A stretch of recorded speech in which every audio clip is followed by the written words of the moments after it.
First of all, I want to thank God in the name of Jesus Christ of Nazareth. I just want to thank Him. Thank Him for the breath of life that He has given us, that permits us to function in this body, this physical realm. Thank you, Holy Spirit. I always welcome you. Because not only are you holy, but you're truthful. And in my life, that's so important. To have truth, to be guided in the right direction.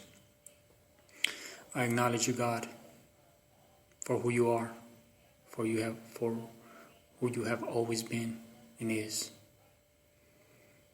Because you are who you are. I am who I am, declares the Lord. Thank you for this voice. I thank you for the privilege that these words are spoken, that it may reach somebody. To know that they're not lost, because you are the way, the truth, and the life. And no one coming up to God but through you. And you're not a religion. You're not words that are just spoken.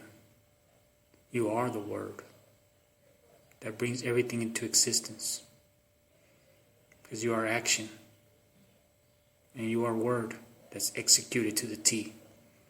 And whatever you ordained is demonstrated in action.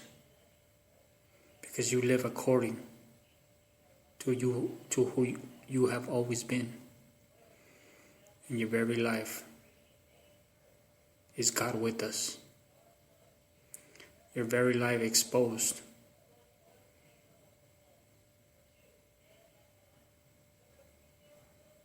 what others were not living according to God's promises for us.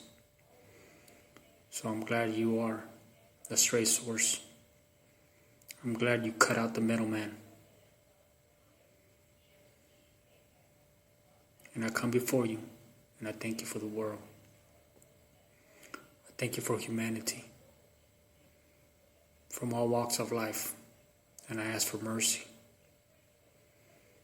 in guiding people to that decision that you permit each one of us to have at one point. Because in one point in our life, we will all come to know that we have heard of you, Jesus. But there's a difference from hearing about you to actually knowing you. And there's a difference from knowing about you to actually coming to know you, God. So how beautiful it is to be known by God. So I take this time, I thank you, and I praise your name in the name of Jesus Christ. And I want to read